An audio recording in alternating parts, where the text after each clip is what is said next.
ನಮಸ್ತೆ. Kempegowda T V ನ್ಯೂಸ್ಗೆ ಸ್ವಾಗತ. ನಾನು ಚುಂಚನಗಿರಿ ಶಶಿಕುಮಾರ್ ಮಾತಾಡ್ತಾ ಇದ್ದೀನಿ. ಇವತ್ತಿನ ವಿಷಯ ಚಿಕ್ಕಬಳ್ಳಾಪುರ ಜಿಲ್ಲೆಯ ಬಾಗೇಪಲ್ಲಿ ತಾಲೂಕಿನ ವಿಧಾನಸಭಾ ಕ್ಷೇತ್ರದ ಬಗ್ಗೆ ಒಂದು ಹೊಸ ವಿಚಾರ ಮುನ್ನೆಲೆಗೆ ಬಂದಿದೆ. ಆ ವಿಚಾರವನ್ನು ಜನತೆಗೆ ತಿಳಿಸ್ಕೊಳ್ಳುವ ಒಂದು ಸಲುವಾಗಿ ಈ ಒಂದು ವಿಷಯ ಬಗ್ಗೆ ಪ್ರಸ್ತಾಪ ಮಾಡ್ತಾಯಿದ್ದೀನಿ. ಕಾರಣ 2023ರಲ್ಲಿ ನಡೆದ ವಿಧಾನಸಭಾ ಚುನಾವಣೆಯಲ್ಲಿ ಕಾಂಗ್ರೆಸ್ ಅಭ್ಯರ್ಥಿಯಾಗಿ ಶಾಸಕ ಎಸ್ ಎನ್ ಸುಬ್ಬಾರೆಡ್ಡಿ ಅವರು ಮತ್ತು BJP ಅಭ್ಯರ್ಥಿಯಾಗಿ ಮುನಿರಾಜನವರು ಸ್ಪರ್ಧೆಗಿಳಿತಾರೆ. ಆ ಒಂದು ಚುನಾವಣೆಯಲ್ಲಿ ಎಸ್ ಎನ್ ಸುಬ್ಬಾರೆಡ್ಡಿ ಅವರಿಗೆ 79,000 ಮತಗಳ ಅಂತರದಲ್ಲಿ ಅವ್ರು ಗೆಲ್ತಾರೆ. 60 ಚಿಲ್ಲರೆ ಮತಗಳ ಅಂತರದಲ್ಲಿ ಮುನಿರಾಜ್ ಅವರು 2ನೇ ಸ್ಥಾನಕ್ಕೆ ನಿಂತ್ಕೊತಾರೆ. ಸೊ ಈ ವಿಚಾರವಾಗಿ 79,000 ಮತಗಳನ್ನು ಪಡೆದ ಸುಬ್ಬಾರೆಡ್ಡಿ ಅವರ ಮೇಲೆ ಈ 2ನೇ ಅಭ್ಯರ್ಥಿ ಆಗಿರ್ತಕ್ಕಂಥ BJP ಮುನಿರಾಜರವರು ಹೈಕೋರ್ಟ್ಗೆ ಅಪೀಲ್ ಆಗ್ತಾರೆ.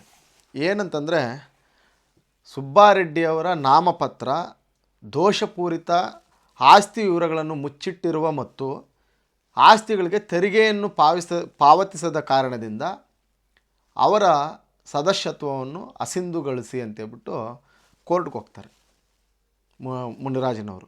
ಅವರು ಲಾಯರ್ ನಳಿನ ಮಾಯೇಗೌಡರ ಮುಖಾಂತರ ಅಪೀಲ್ ಹೋದಾಗ ಶಾಸಕರು ಏನು ಮಾಡ್ತಾರೆ, ಸುಮ್ಮನೆ ಇರೋಕ್ಕಾಗಲ್ವಲ್ಲ. ಈ ಎಸ್ ಎನ್ ಸುಬ್ಬಾರೆಡ್ಡಿ ಅವರು ಕೂಡ ಮಾನ್ಯ ಶಾಸಕರು ಈ ಹೈಕೋರ್ಟ್ಗೆ ಇವರು ಮಧ್ಯಂತರ ಅರ್ಜಿ ಹಾಕ್ತಾರೆ. ಸ್ಟೇ ಬೇಕು ಅದಕ್ಕೆ, ಇಲ್ಲ ನಾನು ಆಮೇಲೆ ನಾನು ಕೆಲವು ದಾಖಲೆಗಳು ಕೊಡ್ತೀನಂತಲೋ, ಇಲ್ಲ ಅಂದರೆ ನಾನು ಸಬ್ಮಿಟ್ ಮಾಡಿದ್ದೀನಿ ಎಲ್ಲ ಕರೆಕ್ಟಾಗಿದೆ, ಇಲ್ಲ ರಾಜಕೀಯ ದುರುದ್ದೇಶದಿಂದ ಅವರು ಫೈಲ್ ಮಾಡಿದ್ದಾರೆ ಕೇಸ್ ಅಂತಕ್ಕಂಥ ವಾದವನ್ನು ಇವರು ಮಂಡಿಸ್ತಾರೆ. ಇವರು ವಕೀಲರು ಬಂದ್ಬಿಟ್ಟು ಕಪಿಲ್ ಸಿಂಬಲ್ ಅಂತ. ಕಪಿಲ್ ಸಿಂಬಲ್ ಏನಾಗುತ್ತೆ, ಅವರು ರಾಷ್ಟ್ರೀಯ ಕಾಂಗ್ರೆಸ್ ಲೀಡರು ಪ್ಲಸ್ಸು ಕಾಂಗ್ರೆಸ್ ಪಾರ್ಟಿಗೆ ಅವರು ವಕೀಲರು ಕೂಡ. ಅಲ್ಲಿ ಸೆಂಟ್ರಲ್ ವಕಾಲತ್ತುಗಳೆಲ್ಲ ಇವರೇ ಹಾಕ್ತಾ ಇರ್ತಾರೆ. ಅವರು ಈ ಶಾಸಕರು ಸುಬ್ಬಾರೆಡ್ಡಿ ಅವರಿಗೆ ಲಾಯರ್ ಆಗಿ ಅಪೀಲ್ ಆಗ್ತಾರೆ. ಹೈಕೋರ್ಟು ರಿಜೆಕ್ಟ್ ಮಾಡ್ತದೆ ಅವರ ಅಪೀಲ್ನ. ಆಮೇಲೆ ಏನಾಗ್ತದೆ, ಸುಪ್ರೀಂ ಕೋರ್ಟ್ಗೆ ಹೋಗ್ತಾರೆ ಸ್ಟೇ ಬೇಕು ಅಂತೇಳ್ಬಿಟ್ಟು. ಸುಪ್ರೀಂ ಕೋರ್ಟ್ ಕೂಡ ರಿಜೆಕ್ಟ್ ಮಾಡಿ ಇಲ್ಲ ಅದನ್ನು ವಿಚಾರಣೆ ಮಾಡಿ ಅಂತೇಳ್ಬಿಟ್ಟು ಒಂದು ನಿರ್ದೇಶನವನ್ನು ಕೊಡ್ತದೆ. ಆವತ್ತಿಂದನೂ ಕೂಡ ಶಾಸಕರಿಗೆ ಒಂಥರ ಬೈದ ವಾತಾವರಣ. ಮನಸ್ಸಲ್ಲಿ ಹೇಳ್ದೇ ಇರ್ಬೋದು, ಆದರೆ ಹೊರಗಿನ ಜನಕ್ಕೆ ಗೊತ್ತಾಗದೇ ಇರ್ಬೋದು, ಆದರೆ ಅವರೊಂದು ಸರ್ಕಲಲ್ಲಿ ಆ ಒಂದು ಫೀಲ್ ಇತ್ತದು, ಶಾಸಕರಿಗೆ ಆ ಕೇಸಿಂದ ಏನಾದರೂ ಆಗ್ಬೋದಾ ಅಂತ. ಯಾಕಂತಂದರೆ ಈ ಒಂದು ಈಗ ನವೆಂಬರ್ 11/11/2025 ಅಲ್ಲಿಗೆ ಜಡ್ಜ್ಮೆಂಟ್ ಡೇಟ್ ದಿನಾಂಕವನ್ನು ಕೋರ್ಟ್ ಕೊಟ್ಟಾಗ ಅಲ್ಲಿಂದ 1 ತಿಂಗಳು ಟೈಮ್ ಕೊಟ್ಟಿದೆ ಅಂತ ಹೇಳ್ತಾ ಇದ್ದಾರೆ. ತಿಳಿದಿರ್ತಕ್ಕಂಥ ವಿಚಾರ ಅದು. ಇಲ್ಲೇನಾಗುತ್ತೆ, ಶಾಸಕರ ನಡವಳಿಕೆ ಅಲ್ಲಿಂದ ಈ ಜಡ್ಜ್ಮೆಂಟ್ ಅಂತಕ್ಕಂಥ ಒಂದು ಸಂದೇಶ ಹೊರಗಡೆ ಬಂದ ಮೇಲೆ ಅವ್ರ ನಡವಳಿಕೆ ತುಂಬ ಬದಲಾವಣೆ ಕಾಣ್ತಾ ಇದೆ. ಅಂದರೆ ಒಂದು 3-4 ತಿಂಗಳಿಂದ ಆಗಿರ್ಬೋದು. ಯಾಕಂತಂದರೆ ಅವ್ರು ಮಾಡ್ತಕ್ಕಂಥ ಜನಸ್ಪಂದನಾ ಕಾರ್ಯಕ್ರಮಗಳು ಇವು ಜನಸಾಮಾನ್ಯರಿಗೆ ತುಂಬ ಅದ್ಭುತವಾಗಿರ್ತಕ್ಕಂಥ ಕಾರ್ಯಕ್ರಮಗಳಾಗಿದ್ದರೂ ಸಹ ಪದೇ ಅಂದರೆ ಯಾವತ್ತೂ ನೋಡದೇ ಇರತಕ್ಕಂಥ ಕಾರ್ಯಕ್ರಮಗಳನ್ನು, ಯಾವತ್ತೂ ಅಷ್ಟೊಂದು ಜಾಸ್ತಿ ಮಾಡದೇ ಇರತಕ್ಕಂಥ ಕಾರ್ಯಕ್ರಮಗಳು ಒಮ್ಮೆ ಮಾಡಿದಾಗ ಏನಾಗ್ತದೆ, ಅದರಲ್ಲಿ ಏನೋ ಒಂದು ಸ್ವಲ್ಪ ಡೌಟ್ ಬರೋಕ್ಕೆ ಜನರಿಗೆ ಸ್ಟಾರ್ಟ್ ಆಗುತ್ತೆ. ಸೊ ಈಗ ಅಂಥ ಡೌಟೇನೆ ಬಾಗೇಪಲ್ಲಿ ಶಾಸಕರ ಸುಬ್ಬಾರೆಡ್ಡಿ ಮೇಲೆ ಬಂದಿದೆ.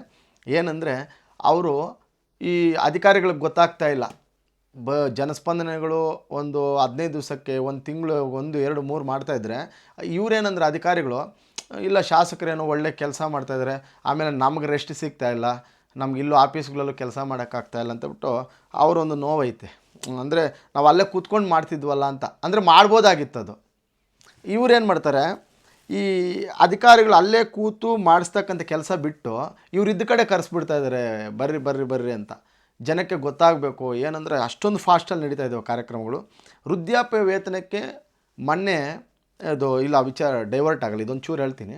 ಏನಂದರೆ, ಈ ಮಾನ್ಯ ಕಂದಾಯ ಸಚಿವರು ಕೃಷ್ಣ ಬೈರೇಗೌಡರು ನನ್ನ ಸದನದಲ್ಲಿ ಹೇಳ್ತಾರೆ, 10-12 ಲಕ್ಷ ವೃದ್ಧಾಪ್ಯ ವೇತನಕ್ಕೆ ಪಿಂಚಣಿ ಮೊತ್ತವನ್ನು ಪಡೀತಕ್ಕಂಥ ಜನ ಫ್ರಾಡ್, ಅಂದರೆ ಅರ್ಹತೆಯನ್ನು ಹೊಂದಿಲ್ಲ ಅಂತೇಳ್ಬಿಟ್ಟು ಮನಗಂಡಿದ್ದೀವಿ ನಾವು.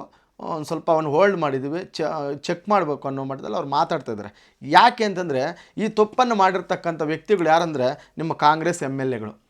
ಯಾಕಂದರೆ 50 ವರ್ಷ ಅಂದರೆ 50 ಇರ್ಬೋದು, 48 ಇರ್ಬೋದು, 52 ಇರ್ಬೋದು, ಈ ಮಟ್ಟಕ್ಕೆ ಅದು ವೃದ್ಧಾಪ್ಯ ವೇತನ ಅಂದ್ರೆ ಅದಕ್ಕೊಂದು ಅರ್ಥನೇ ಇಲ್ದಂಗೆ ಆಗೋಗಿದೆ ಇವಾಗ ಈ ಜನಸ್ಪಂದನ ಕಾರ್ಯಕ್ರಮ ಬಂದು. 50ಕ್ಕೇ ಹಳ್ಳಿಗಳಲ್ಲಿ ನಾವು ನಿಮಗೆ ಅದು ಅಮೌಂಟ್ ಮಾಡಿಕೊಡ್ತೀವಿ, ವೃದ್ಧಾಪ್ಯ ವೇತನ ಬರ್ತದೆ, ನೀವು ಅವ್ರ ಸಭೆಗಳಿಗೆ ಬಂದರೆ ಸಾಕು ಅಂತೇಳ್ಬಿಟ್ಟು ಲೀಡರ್ಸ್ ಅವ್ರನ್ನ ಕರ್ಕೊಂಡು ಹೋಗ್ತಾಯಿದ್ದಾರೆ ಸಭೆಗಳಿಗೆಲ್ಲ. ಸೊ ಈ ಜನ ಏನಂದರೆ ಯಾವ್ದು ಫ್ರೀ ಬರ್ತದೆ, ಈ ನಾಯಕರು ಅಷ್ಟೊಂದು ಜನ ಕೆಡಿಸ್ತಾರೆ, ಏನು ಇಲ್ಲದೇ ಇದ್ದರೂ ದುಡ್ಡು ಬರುತ್ತೆ, ನಿಮ್ಗೆ ಅದು ಮಾಡಿಕೊಡ್ತೀವಿ ಇದು ಮಾಡಿಕೊಡ್ತೀವಿ. ಇಲ್ಲ, ಕೆಲವು ಒಳ್ಳೇದು ಆಗ್ತಾಯಿದೆ, ನಾನು ಇಲ್ಲ ಅಂತ ಹೇಳ್ತಾ ಇಲ್ಲ. ಇಲ್ಲಿ ಮಂತ್ರಿಗಳು ಹೇಳಿದ್ದೆ ಕೇಳ್ತಾ ಇದ್ದೀನಿ ಈ ವೃದ್ಧಾಪ್ಯದ್ದು.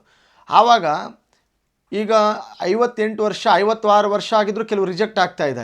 ಇಲ್ಲಿ 50 ಇದ್ದರೂ 52 ವರ್ಷ ಇದ್ದರೂ ಇಲ್ಲಿ ಇದು ಪೆನ್ಷನಿಗೆ ಬರ್ತಾಯಿದೆ, ನಿಮ್ಮ ಆರ್ಡರ್ಸ್ ಬರ್ತಾಯಿದೆ, ಆರ್ಡರ್ಸ್ ಕಾಪಿ ಕೊಡ್ತಾ ಇದ್ದಾರೆ ನಿಮ್ಮ ಇದರಲ್ಲಿ ಜನಸ್ಪಂದನ ಕಾರ್ಯಕ್ರಮದಲ್ಲಿ ನಿಮ್ಮ MLAಗಳು. ಇದನ್ನು ಮಂತ್ರಿಗಳಿಗೆ ಮನವರಿಕೆ ಮಾಡೋಕ್ಕೆ ಒಂದು ಚಿಕ್ಕ ವಿಷಯ ಅಂತ ತಿಳ್ಕೊಂಡು ಅದ್ರ ಮೇಲೆ ಮುಂದುವರೆದ ಭಾಗವಾಗಿ ಶಾಸಕರು ಈ ಜನಸ್ಪಂದನ ಕಾರ್ಯಕ್ರಮಗಳನ್ನ ಎಡಬಿಡದೆ ಮಾಡ್ತಾ ಇದ್ದಾಗ ಅಧಿಕಾರಿಗಳಿಗೆ ಈ ವಿಷಯ ಗೊತ್ತಿಲ್ಲ. ಯಾಕೆ ಇವರು ಇಷ್ಟೊಂದು ಪದೇ ಪದೇ ಯಾವಾಗಲೂ ಕ್ಷೇತ್ರದಲ್ಲೇ ಸುತ್ತಾ ಇದ್ದಾರೆ ಅಂತೇಳ್ಬಿಟ್ಟು ಅವ್ರಿಗೆ ಗೊತ್ತಾಗ್ತಾ ಇಲ್ಲ.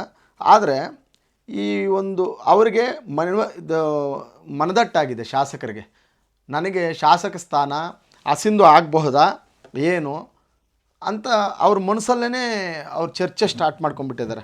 ಅದರ ಜೊತೆಗೆ ಏನಾಗಿದೆ, ಮಂತ್ರಿ ಸ್ಥಾನಕ್ಕೆ ಬೇಡಿಕೆ ಇಟ್ಟಿಲ್ಲ. ಶಾಸಕ ಸುಬ್ಬಾರೆಡ್ಡಿ ಅವರು ಮಂತ್ರಿ ಸ್ಥಾನಕ್ಕೆ ಬೇಡಿಕೆ ಇಟ್ಟಿಲ್ಲ. ಒಂದು ವೇಳೆ ಇಟ್ಟಿದ್ರೂ ಒಂದು ವಿಚಾರಕ್ಕೆ ಮಾತ್ರ ನನಗೆ ಬೇಕು, ನಾನು ಕೇಳಿದ್ದೀನಿ ಅಂತ ಸಮಜಾಯಿಸಿ ಉತ್ತರಗಳನ್ನ ಅವರೇ ನೀಡ್ಕೊತಾ ಇದ್ದಾರೆ. ಸಂಭವನೀಯರ ಪಟ್ಟಿಯಲ್ಲೂ ಕೂಡ ಅವ್ರ ಹೆಸರಿಲ್ಲ. 3 ಸತಿ ಇಂಡಿಪೆಂಡೆಂಟಾಗಿ ಸೇರಿಕೊಂಡು 3 ಸತಿ MLA ಆದರೂ ಕೂಡ ಅವರ ಹೆಸರು ಮಂತ್ರಿ ಸ್ಥಾನದಲ್ಲಿಲ್ಲ. MC ಸುಧಾಕರ್ ಅವರು ಮಂತ್ರಿಗಳದು ಮೊದಲನೇ ಸ್ಥಾನ MLA ಆದರೂ ಕೂಡ ಅವರು ಮಂತ್ರಿಗಳಾದರು. ಯಾಕೆ ಇವ್ರಿಗೆ ಅಂದರೆ ಇವ್ರಿಗೆ ಈ ಭಯ ಕೂಡ ಕಾಡ್ತಾ ಇದೆ.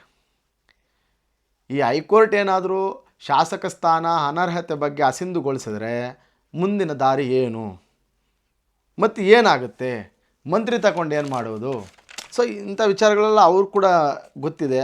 ಅವರ ಪಕ್ಷದ ನಾಯಕರಿಗೆ, ಕಾಂಗ್ರೆಸ್ ಲೀಡರ್ಸ್ಗೆ ಮನದಟ್ಟು ಮಾಡಿದ್ದಾರೆ ಅಂತಕ್ಕಂಥ ಒಂದು ವಿಚಾರವನ್ನು ಕೂಡ ತಿಳಿದು ಬರ್ತಾ ಇದೆ. ಅಂದರೆ ನೆಕ್ಸ್ಟ್ ಏನಾದರೂ ಹಿಂಗಾದರೆ ಏನಾಗ್ಬೋದು, ಇಲ್ಲ ಕೋರ್ಟ್ ಏನಾದ್ರು ನನ್ನನ್ನು ಅಸಿಂಧುಗೊಳಿಸ್ತು, ಇಲ್ಲ 6 ವರ್ಷ ನೀನು ಕಂಟೆಸ್ಟ್ ಮಾಡಬಾರ್ದು ಅಂತ ಹೇಳ್ತು, ಆವಾಗ ಏನು ಮಾಡಬೇಕಾಗಿದೆ? ಮಗನ ನಿಲ್ಲಿಸ್ಬೇಕಾ, ಇಲ್ಲ ಉಪಚುನಾವಣೆ ಬರ್ತದಾ, ಇಲ್ಲ ಅವರ ಹೆಂಡ್ತಿ ಅವ್ರು ನಿಲ್ಲಿಸ್ಬೇಕಾ? ಈ ಥರ ಎಲ್ಲ ಅವ್ರ ಐಡಿಯಾಸ್ ಅವ್ರಿಗೆ ಇರ್ತವೆ. ಅದ್ರ ಜೊತೆಗೆ ಏನಾಗ್ತದೆ, ಈ ತಾಲೂಕಿನ ಜನ ಮಾತಾಡ್ತಕ್ಕಂಥದ್ದು ಬಾಗೇಪಲ್ಲಿಯಲ್ಲಿ 2ನೇ ಅಭ್ಯರ್ಥಿ ಆಗಿರ್ತಕ್ಕಂಥ ಮುನಿರಾಜನವ್ರಿಗೆ ಏನಾದ್ರು ಕೋರ್ಟ್ ಮಾನ್ಯತೆ ಕೊಟ್ಟರೆ, ಅವ್ರು ಏನು ಹಾಕಿದ್ದಾರೆ ಕೇಸ್, ಇದರಲ್ಲಿ ಒಂದು ಸೆಂಟೆನ್ಸ್ ಯೂಸ್ ಮಾಡಿದ್ದಾರೆ ಅಪೀಲಲ್ಲಿ, ಅವ್ರನ್ನ ಅಸಿಂಧು ಮಾಡಿ 2ನೇ ಅಭ್ಯರ್ಥಿ ಆಗಿರ್ತಕ್ಕಂಥ ನನ್ನನ್ನು ಶಾಸಕ ಸ್ಥಾನಕ್ಕೆ ಆಯ್ಕೆ ಮಾಡಿ ಅಂತಕ್ಕಂಥ ಒಂದು ಮನವಿಯನ್ನು ಕೂಡ ಮಾಡಿದ್ದಾರೆ. ಕೋರ್ಟ್ ಅದನ್ನೇನಾದರೂ ಮನವಿಯನ್ನು ಅಕ್ಸೆಪ್ಟ್ ಮಾಡಿದರೆ BJP ಅಭ್ಯರ್ಥಿ ಮುನಿರಾಜನವರು MLA ಆಗ್ತಕ್ಕಂಥ ಎಲ್ಲ ಸಾಧ್ಯತೆಗಳು ಕೂಡ ಇದ್ದಾವೆ. ಇಲ್ಲ, ಒಂದು ವೇಳೆ ಉಪಚುನಾವಣೆಗೆ ಹೋಗಿ ಅವ್ರು ಮಾಡಿರೋದು ತಪ್ಪೇ ಆಗಿರ್ಬೋದು, ಆದರೆ 2ನೇ ಅಭ್ಯರ್ಥಿಯನ್ನು ನಾವು ಸೆಲೆಕ್ಟ್ ಮಾಡೋಕ್ಕಾಗಲ್ಲ ಅಂಥ ವಿಚಾರಗಳು ಇಲ್ಲಿ ತನಕ ಎಲ್ಲಾದರೂ ಆಗಿದಾವೋ ಇಲ್ಲೋ ಗೊತ್ತಿಲ್ಲ. ಮೋಸ್ಟ್ಲಿ ಏನಾದ್ರು ಆಗಿದ್ದರೆ ಅದನ್ನೇ ಎವಿಡೆನ್ಸಾಗಿ ಕೇಳಿರ್ತಾರೆ. ಇಲ್ಲ, ಎಲ್ಲೂ ಮಾಡಿಲ್ಲ, ಪ್ರಪ್ರಥಮವಾಗಿ ಇದೇ ಮೊದಲನೇ ಕೇಸ್ ಅಂತಂದರೆ, ಇಲ್ಲ ನೀವು ಉಪಚುನಾವಣೆಗೆ ಹೋಗಿ ಅಂತಂದರೆ ಸುಬ್ಬಾರೆಡ್ಡಿ ಅವರೇ ಗೆಲ್ತಕ್ಕಂಥ ಎಲ್ಲ ಸಾಧ್ಯತೆಗಳು ಇದ್ದಾವೆ ಅಂತ ಹೇಳ್ಬಿಟ್ಟು ಪುನಃ ಸುಬ್ಬಾರೆಡ್ಡಿನೇ ಗೆಲ್ತಾನೆ ಅಂತ ಉಪಚುನಾವಣೆಗೆ ಹೋದರೆ. ಈಗ ಬಾಗೇಪಲ್ಲಿ BJPಗೆ ಇರ್ತಕ್ಕಂಥ ಒಂದೇ ಅವಕಾಶ, ಅವರು ಏನಾದರೂ ಅಸಿಂಧುಗೊಳಿಸಿ 2ನೇ ಅಭ್ಯರ್ಥಿಯನ್ನು ಸೆಲೆಕ್ಟ್ ಮಾಡಿ ಅಂತ ಏನಾದ್ರು ಕೋರ್ಟ್ ಆದೇಶ ಕೊಟ್ಟರೆ BJP MLA ಆಗ್ತಾರೆ ಕರ್ನಾಟಕದಲ್ಲಿ ಈ ಬಾಗೇಪಲ್ಲಿ ವತಿಯಿಂದ. ಇಲ್ಲ, ಉಪಚುನಾವಣೆಗೆ ಹೋದರೆ ಪುನಃ ಸುಬ್ಬಾರೆಡ್ಡಿ ಅಂದರೆ ಅವ್ರ ಮಗನೋ, ಇಲ್ಲಿ ಇವರು ಅಸಿಂಧುಗೊಳಿಸಿದ ಮೇಲೆ 6 ವರ್ಷ ಇವ್ರನ್ನ ರದ್ದು ಮಾಡಿದ್ರೆ ಚುನಾವಣೆಗೆ, ಅವ್ರ ಮಗ ಇಲ್ಲ ಅವ್ರ ಹೆಂಡ್ತಿ ಈ ಮಟ್ಟದಲ್ಲಿ ನಿಂತರೂ ಪುನಃ ಇಲ್ಲಿ ಕಾಂಗ್ರೆಸ್ MLA ಆಗ್ತಾರೆ ಅಂತೇಳ್ಬಿಟ್ಟು ತಾಲೂಕಿನಲ್ಲಿ ಚರ್ಚೆ ಆಗ್ತಾಯಿದೆ. ನೋಡೋಣ, ಯಾಕಂದರೆ ನಿರ್ದಿಷ್ಟವಾಗಿರ್ತಕ್ಕಂಥ ದಿನಾಂಕವನ್ನು ಕೊಟ್ಟಿಲ್ಲ. 1 ತಿಂಗಳಾಯಿತು ಜಡ್ಜ್ಮೆಂಟ್ ಡೇಟ್ ಅಂತಲೇ ಕೊಟ್ಟು, 11ರಿಂದ ಇವಾಗ 11 ಆಗೋಗಿದೆ. ನೋಡೋಣ, ಒಂದು ವಾರದಲ್ಲಿ ಅಂತ ಬರ್ಬೋದು ಜಡ್ಜ್ಮೆಂಟ್, ಒಂದೊಂದು ವಾರದಲ್ಲಿ ಅಂತ ತಿಳಿಸ್ತಾ ಇದ್ದಾರೆ.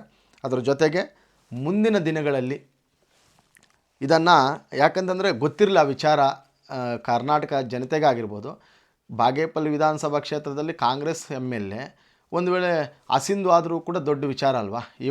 ಇವಾಗಿರ್ತಕ್ಕಂಥ ರಾಜಕೀಯ ವಿಚಾರಕ್ಕೆ ಅದೊಂದು ದೊಡ್ಡ ಮೈಲ್ಗಲ್ಲು ಅಂತಲೇ ಹೇಳ್ಬೋದು. ಮತ್ತು ಉಪಚುನಾವಣೆಗಳು ಬಂದ್ರೂ ಬಾಗೇಪಲ್ಲಿ ತಾಲೂಕಲ್ಲಿ ಆಶ್ಚರ್ಯ ಪಡಬೇಕಾಗಿಲ್ಲ. ಇದ್ರ ಜೊತೆಗೆ ಅವರ ಮುಂದಿನ ದಿನಗಳಲ್ಲಿ ನಾನು ಅವರ ಅಭಿವೃದ್ಧಿ ಬಾಗೇಪಲ್ಲಿ ತಾಲೂಕಿನಲ್ಲಿ ಎಸ್ ಎನ್ ಸುಬ್ಬಾರೆಡ್ಡಿ ಅವರು ಮಾಡಿರ್ತಕ್ಕಂಥ 12 ವರ್ಷ ಅದನ್ನು ಅಂದರೆ ಇನ್ನೊಂದು 2.5 ವರ್ಷ ಅದು ಆಗುತ್ತೆ ಬಿಡ್ರಿ.